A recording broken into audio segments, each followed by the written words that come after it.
Welcome back to Sound 101. I am Andrew from Deity Microphones, and sitting next to me is Deity Steve. Hello. And with him in the house, that means it's mailbag time.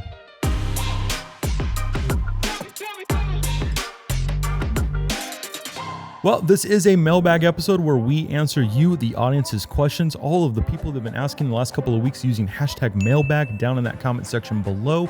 We pull from there. We found the best of the best, the cream of the cream, and we pulled them and we said, Steve, I'm going to challenge you to a question. And Steve said, I got one for you. Some of that happened. Okay, so Andrew, first question is for you, which is from David Whitaker. Also, congrats, David Whitaker. Congrats, David, because Steve selected your question being the first one of the episode. You won a VLOV, and all you had to do was write a comment down section below that said hashtag mailbag. And I'm telling you, here's a little secret for everyone out there who's trying to win prizes from us, which we do a lot. Not a lot of people enter this. So the odds of winning a VLOV, incredibly much in your favor. Yes. Anyway, question from David for you, Andrew. I record voiceovers and use an old shotgun mic for some video productions. I had read that for boom mics, it's preferred to point the mic at the solar plexus of the person talking. Is it the same for VO voiceover, or should the talent speak directly into the mic end? So let's break this down real fast. What is a solar plex? And we're talking about in boom micing. So that's actually when the microphone is above your head or below, and that's some kind of like on a boom pole kind of setup, right? And you typically want to point it not directly at the mouth or the top of the forehead. You want to hit kind of this area, right? You want to include the chest and the mouth, get this full kind of feeling. Now voiceovers, not quite the same. If you want to check out a really good video about recording yourself with a shotgun, Mike Delgado over at Booth Junkie has like the best kind of channel for this kind of stuff. And watch what he does. He points it directly at his mouth. He has the windscreen on it to prevent plosives, but he's getting that lovely proximity effect. He gets right up on that microphone. And then with his voice and the way that he kind of likes to speak and emphasize words, it just melts like butter to your ears. Okay, so go check out this video from Mike. Talk directly into your shotgun. Get a nice, good premium shotgun, and then use that proximity effect that only a shotgun can bring. But I think a necessary distinction here is the difference between recording ADR and recording voiceover, because the ADR, you want it to match what was recorded with the boom. Right. So you are going to match more of a boom placement. The voiceover, it's this ethereal, omnipresent, third voice that is like, coming from wherever. So that it can sound different. So I think that is a good distinction. Yeah. Now I've got a question for you, Steve, and that is this hashtag mailbag. Remember, people, hashtag mailbag. Do you always put a foam cover on your mic, or are there situations where you do not need or want one?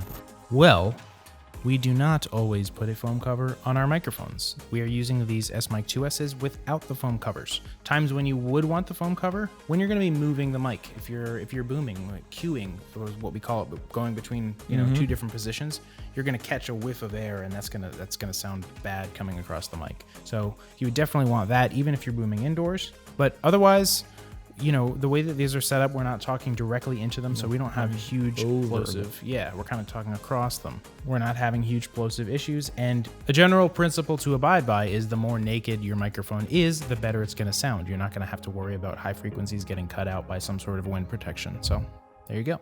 Absolutely. All right, Andrew, from PJ Tavera. Any tips on how to best record extreme action scenes via wireless and boom? What mics should you use? So by extreme action scenes, I'm going to just immediately go kung fu action, right? We're going to be talking about the most over-the-top fight scenes of all time recorded. And they didn't use any wireless. I'll give you a heads up. And the reason for that is because they were using a boom, hovering above, and all they probably heard, even on set, was nothing but clothing rustle. Because you're going to hear the of all the different clothing and layers, and it's just going to be terrible. Because most fight scenes that you watch in a movie, 100% Foley, 100% sound designed in post.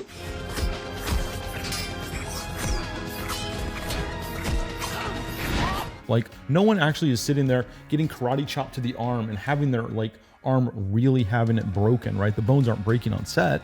Yeah. That's celery being broken on a Foley set. So if you want that kind of good action sound that a movie has, be prepared to just record everything on a boom, almost kind of as like really good reference, maybe even as just an ambient layer. And you're going to be doing nothing but just sound design on top of that, and really kind of get in there and like track the feet, track the punches, make the punches, make make the punches even more impactful if you kind of hit something really hard. Kind of like when we were at the Foley stage and I was using a boxing glove and I was hitting concrete with it to make it really kind of have that kind of sound. That's something you're not going to get even on set. Like that sounds not real. And because it's not real, you got to have to be prepared in pre-production to kind of nail it so that you can really kind of concentrate in post. There you go.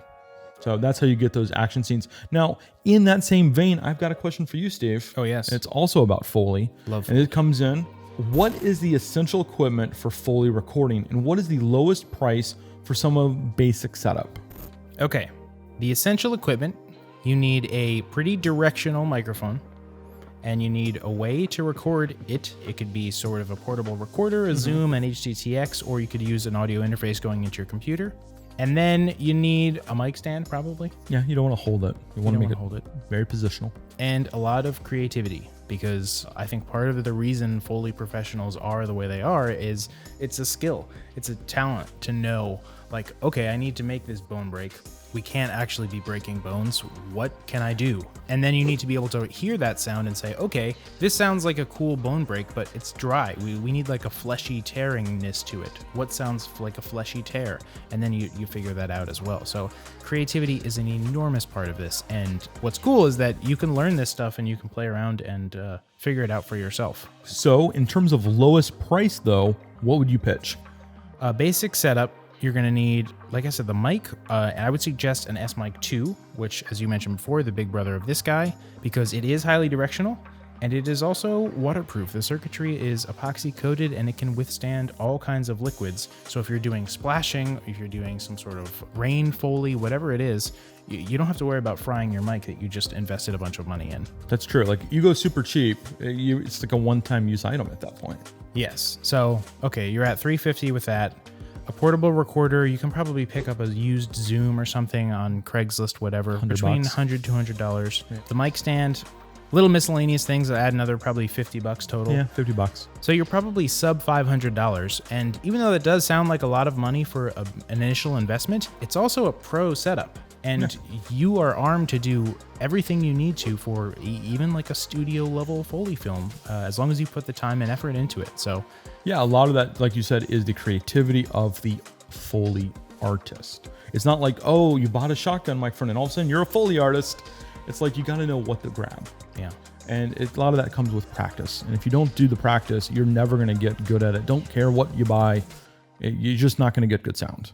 So yeah. Let us know in the comments below, though, if you want like a DIY Foley setup video. I think we could have a lot of fun with that. I think we could.